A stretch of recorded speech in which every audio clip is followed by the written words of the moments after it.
My name is Thomas Reed. I've been a storyteller for as long as I can remember, spinning tales of dark alleys, haunted houses, and cursed objects. But this story, this one's different. It's not just some ghost story meant to spook you at midnight. This is something that happened to me, something real, something I barely survived. It all started on a warm summer night when I was invited to join a small crew on a yacht trip across the Atlantic. I didn't know most of the guys. They were friends of a friend. There was Jake, the adventurous type who seemed to know his way around every wave. Emily, a marine biologist who had this weird obsession with deep-sea mysteries. Then there was Mike, a quiet guy with a camera always hanging around his neck, documenting everything.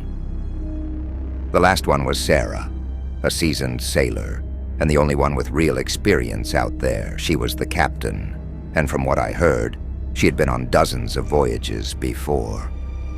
We set sail at sunset, the water calm and reflecting the deep oranges and purples of the sky.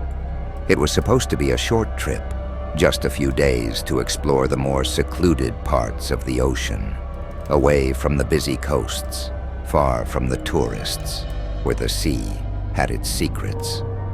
On the second day, we were far from land. No sign of civilization anywhere, just the vastness of the ocean stretching out in all directions. The mood was light, everyone excited to see what mysteries the deep sea had to offer. But that night, everything changed.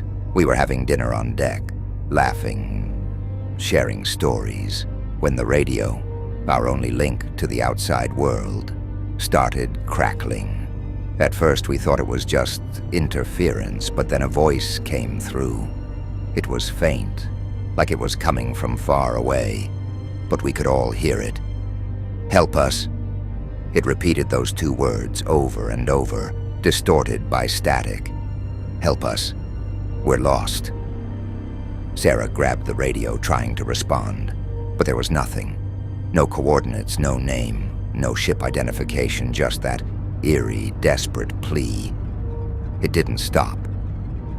The voice kept coming through, fading in and out. "We're lost. We can't find the shore."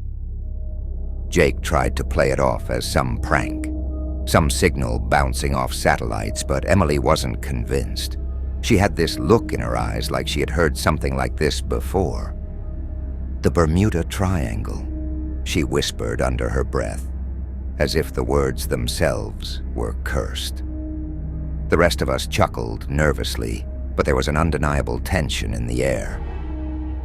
The ocean felt too still, the wind too quiet. And that's when the fog rolled in. Out of nowhere, this thick, unnatural fog surrounded the boat.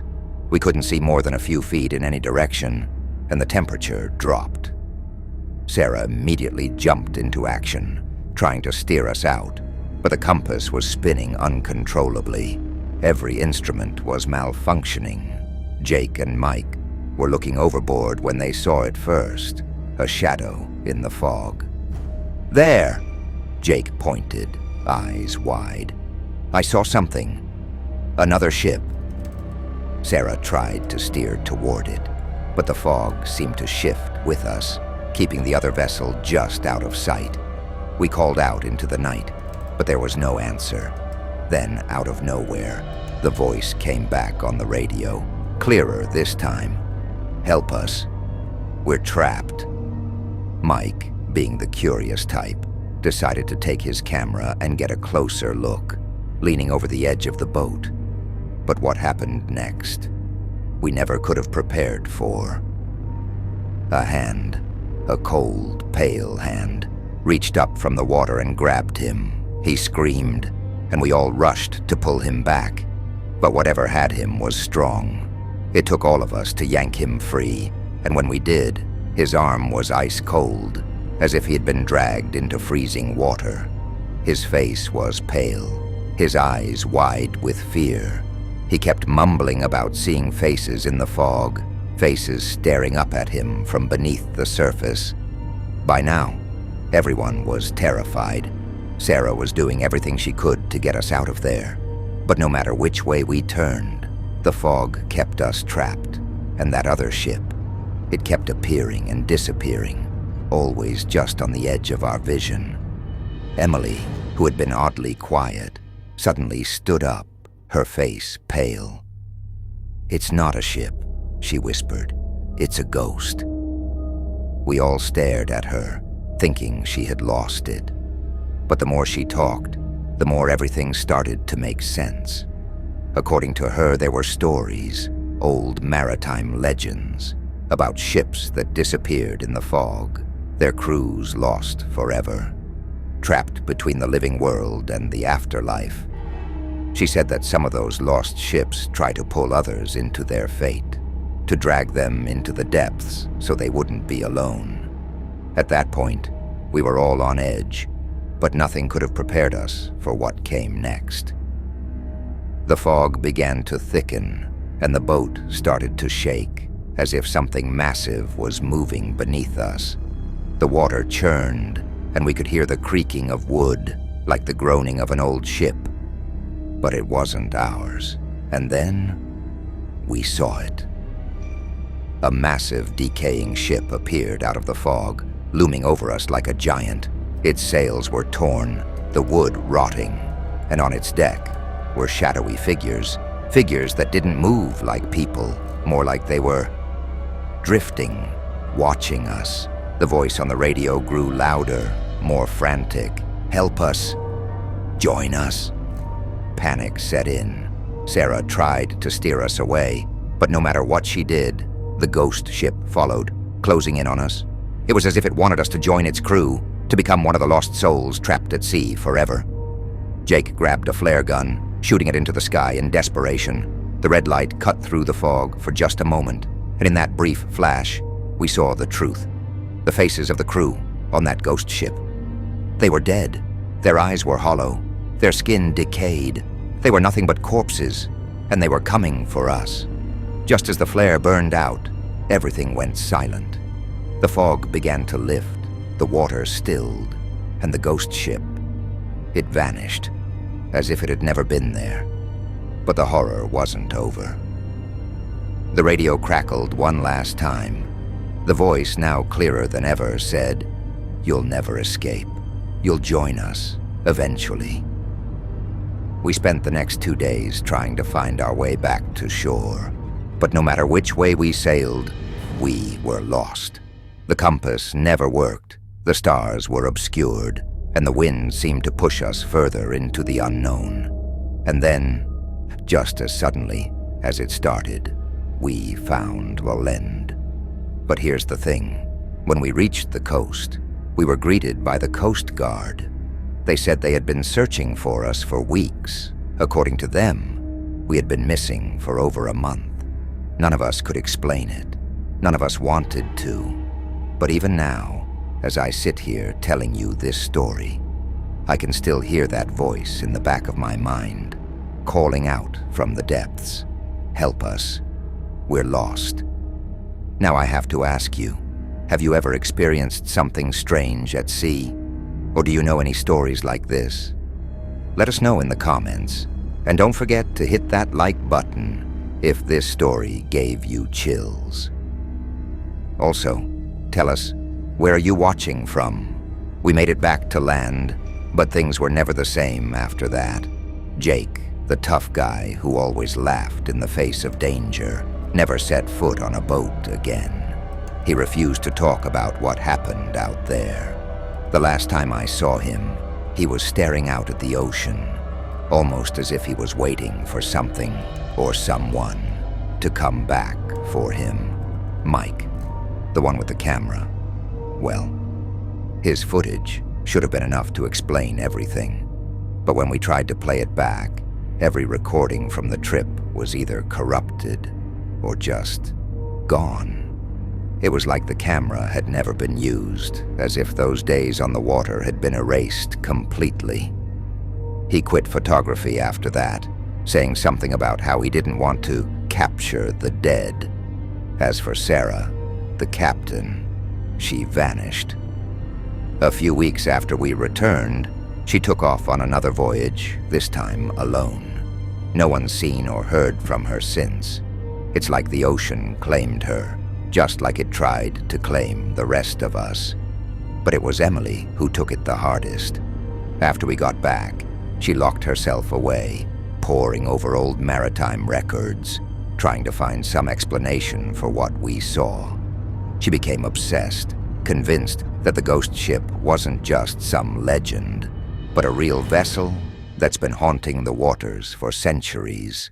She kept talking about the vanishing, an ancient curse that traps ships and their crews, dragging them into the depths where they're never seen again. Emily said we had only narrowly escaped it, but she believed that escape was temporary.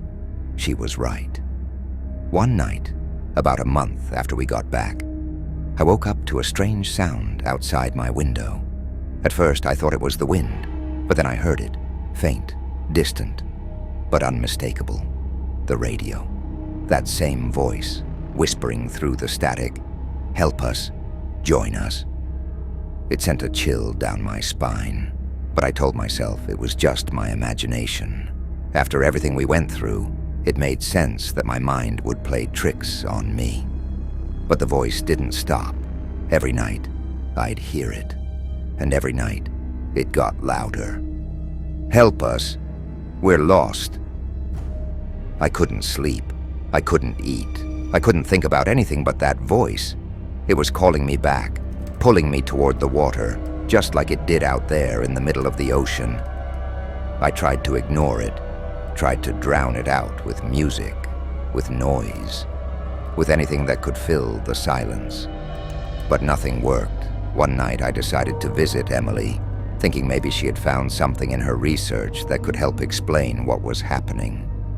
When I arrived at her place, the door was slightly open. I knocked, but there was no answer. So I went inside. The place was a mess.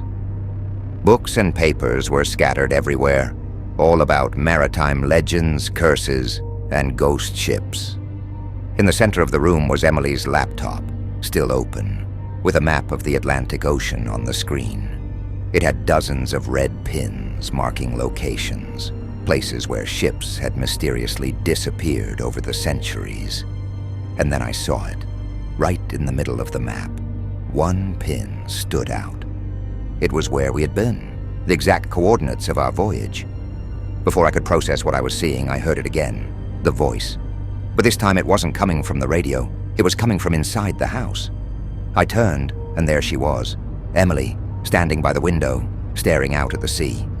"They're coming for us," she said, her voice trembling. "We were never supposed to leave. They let us go. But they want us back." I tried to talk to her, to snap her out of it. But she wouldn't listen. She just kept repeating the same thing over and over again. "They want us back." That was the last time I saw Emily. The next morning, her apartment was empty. No sign of her anywhere.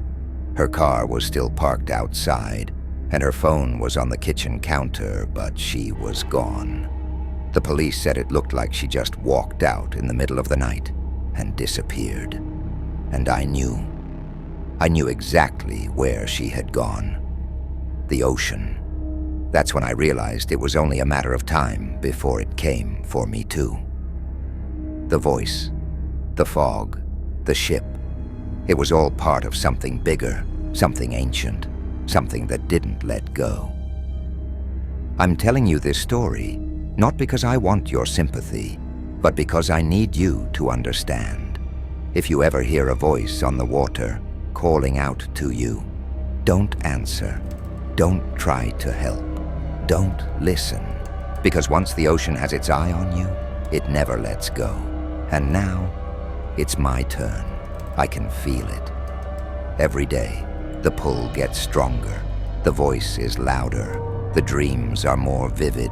It's only a matter of time before I give in, before I follow Emily, Sarah, and all the others who came before us. But before that happens, I have one last question for you. Have you ever felt like something was watching you? Something waiting for you? Tell me in the comments below. Because maybe, just maybe, we're not as safe from the ocean's grasp as we think.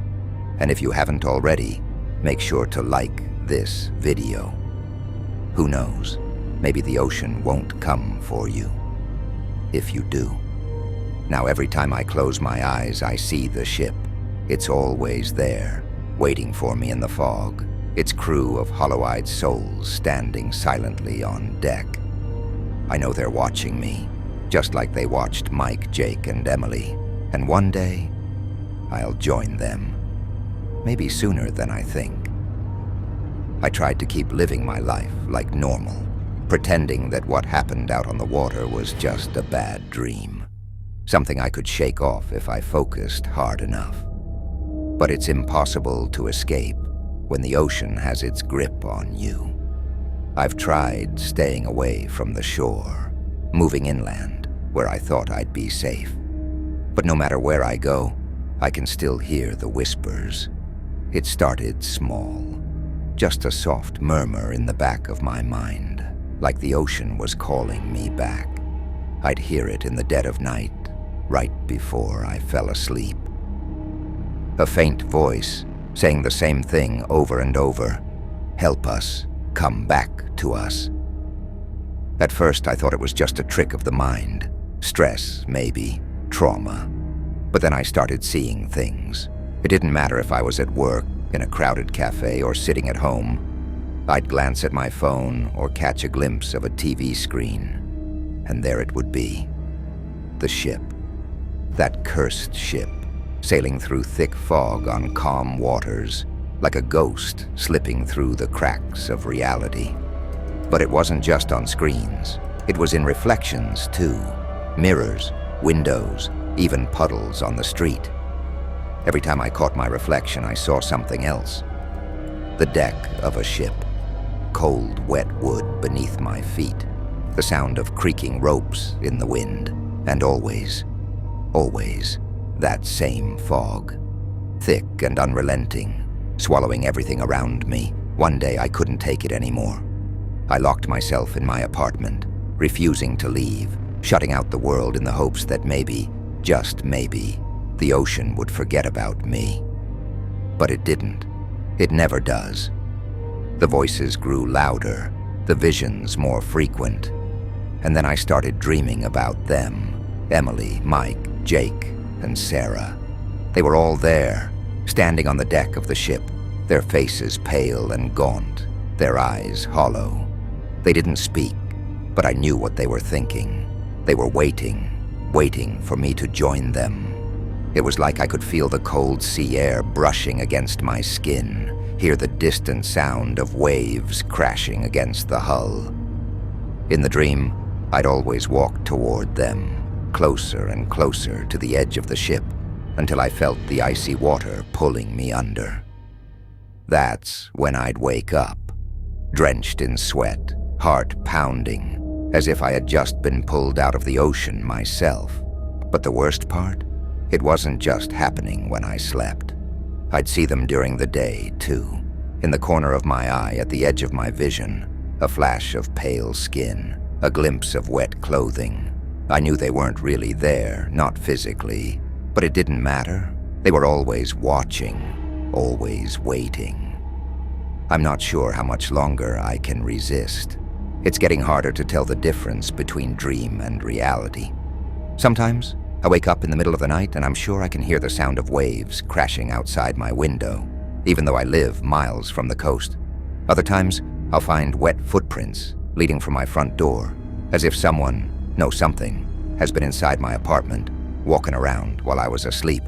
I've tried to explain it to people, but no one believes me. They think I'm losing my mind, and maybe I am. But I know the truth. The ocean is calling me back. It's only a matter of time before I give in. Maybe that's why I'm telling you this now. Not because I think you can help, but because I need you to understand. If you ever feel the call of the sea, if you ever hear those whispers late at night, or see strange shadows on the horizon, don't ignore them. Don't be like me. Stay away from the water, because once the ocean has its eye on you, It won't stop until it has you. I'm not sure when it'll happen.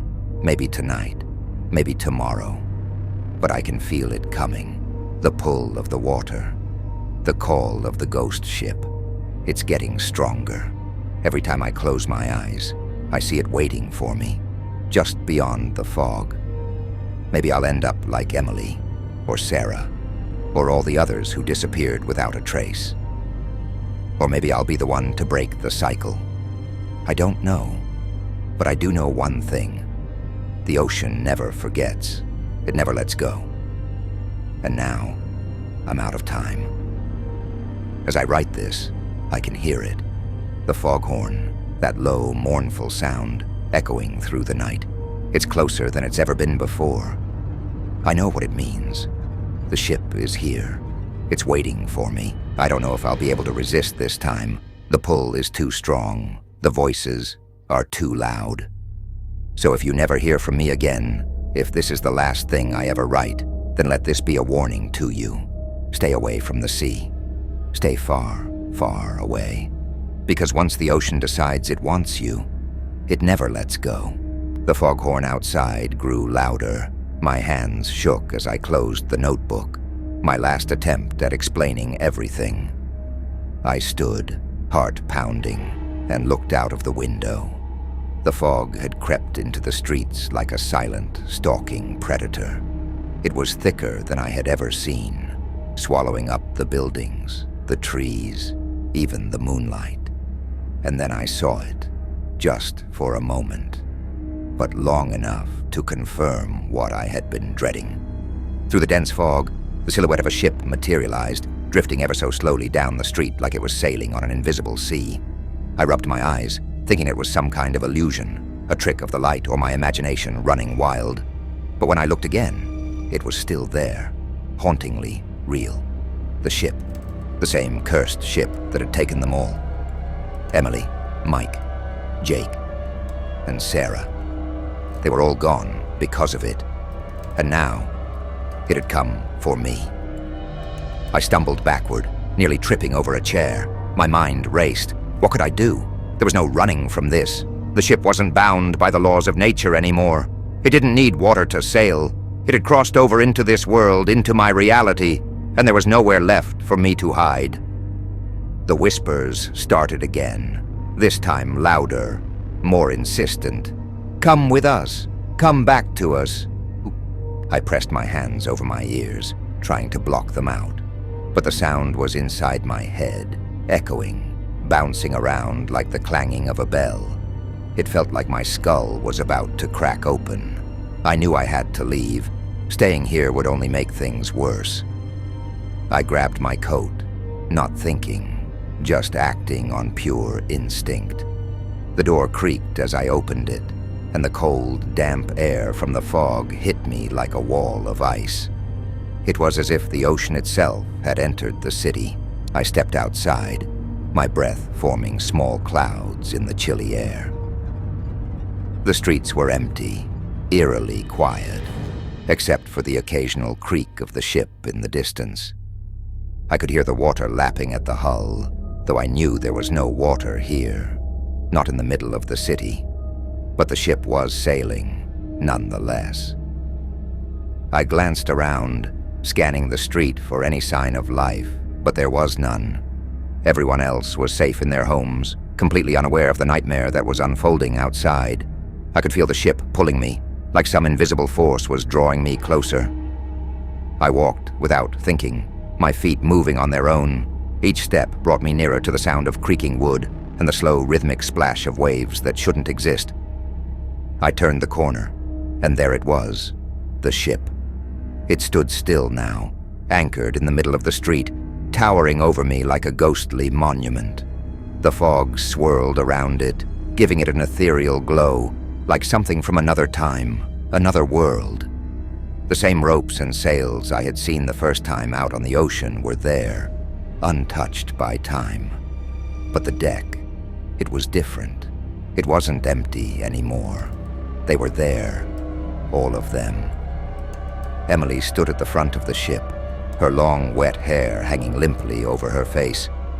Mike was behind her, his once cheerful expression now replaced with a hollow stare. Jake and Sarah stood beside him, their faces pale, their eyes vacant. They were waiting for me. I froze, my breath catching in my throat. This wasn't real. It couldn't be real. But the cold wind whipping around me, the smell of salt water, the sound of the ship, it was all too real. "Come aboard," Emily's voice whispered, though her lips didn't move. "Join us." I took a step back, shaking my head.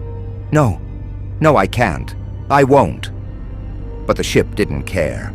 The fog thickened around me, wrapping itself around my body like icy fingers, pulling me forward. I fought against it, but my feet moved of their own accord, drawn toward the ship, toward them. "Please," I whispered, though I didn't know who I was pleading with. "Please, I don't want this." But the ocean had already made up its mind. There was no escaping it. Not for me. Not for anyone. Suddenly, a loud crack echoed through the air. The ground beneath me shuddered, and I realized with a sinking feeling that the street was giving way. Water, dark, cold, and unforgiving, began to rise from the cracks in the pavement, flooding the street, swirling around my ankles. It was as if the city itself was sinking into the ocean. "No!" I screamed, trying to pull myself back. But it was too late. The water was rising fast, climbing up to my knees, then my waist. I could feel the cold seeping into my bones, dragging me down. And then I saw them, faces, dozens of them, ghostly pale faces, staring up at me from beneath the water's surface, their eyes wide, their mouths open in silent screams. They were the lost, the souls claimed by the sea, trapped beneath the waves forever. I thrashed, trying to break free, but the water kept rising, pulling me under.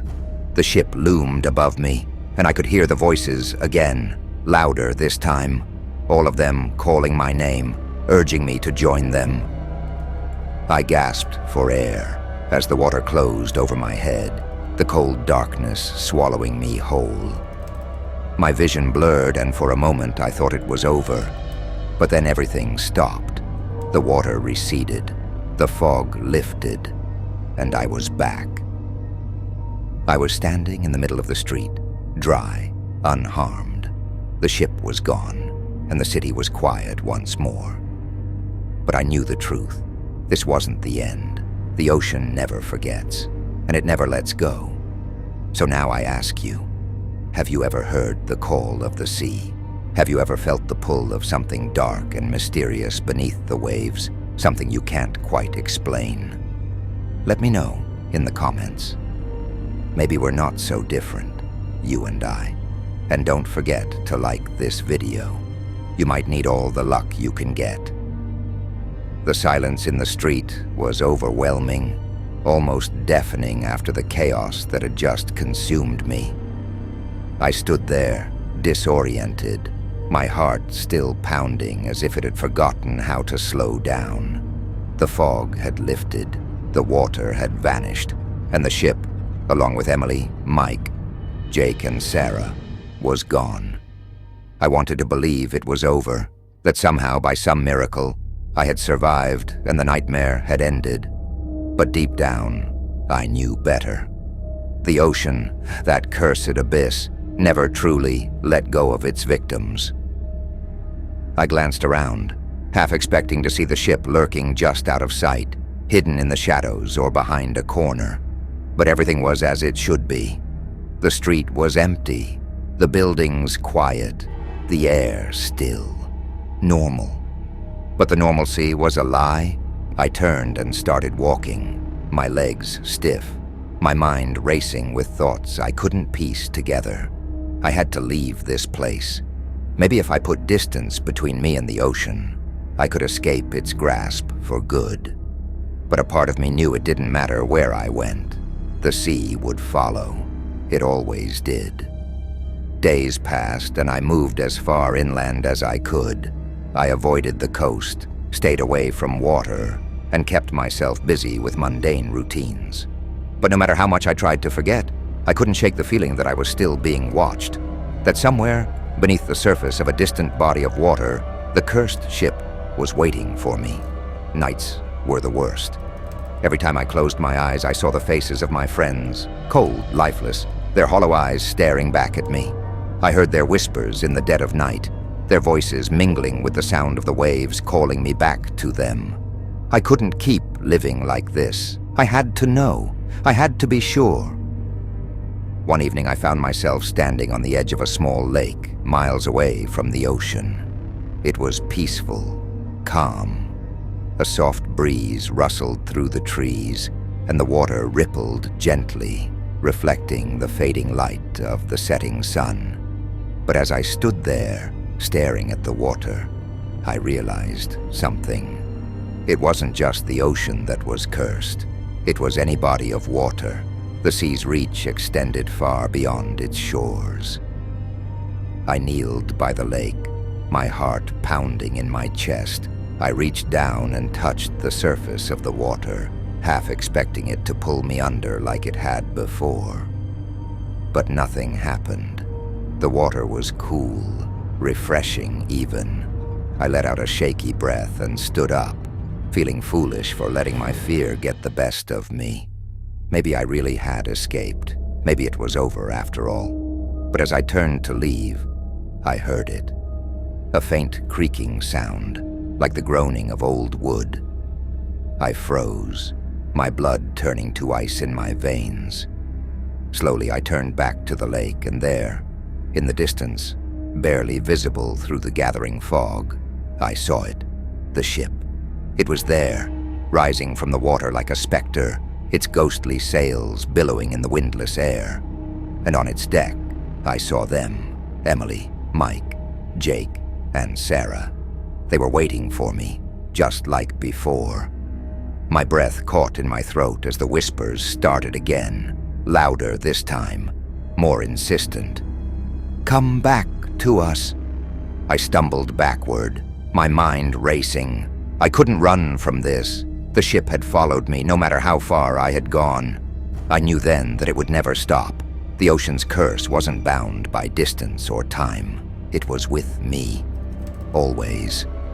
I took a deep breath and closed my eyes, my heart pounding in my ears. There was no escape. No matter where I went, the ship would find me. It always had. It always would. I opened my eyes and took a step toward the water, feeling the pull of the ship, the weight of the ocean's call. And then I understood. This wasn't about me escaping. This was about me accepting my fate. The ocean had claimed me, just as it had claimed my friends. I had been running from it, fighting it. But deep down, I had known all along that there was no way out. The sea never lets go. I stepped into the water, feeling the cold grip of the lake as it lapped at my ankles. The ship was closer now, its shadow looming over me, its creaking hull groaning as if in anticipation. I took another step, the water rising to my knees, then my waist. I could feel the ship pulling me in, drawing me closer, and I didn't resist. There was no point. As the water closed over my head, I felt a strange sense of calm wash over me. The whispers grew louder, the pull stronger, and for the first time in a long while, I didn't fight it. The ocean had won, and as the darkness swallowed me whole, I realized I had never stood a chance. The story ends here, but before you go, I have one last question for you. Have you ever felt like something was calling you from the depths, something you couldn't quite explain? Let me know in the comments, and don't forget to like this video. You never know when you might need a little extra luck.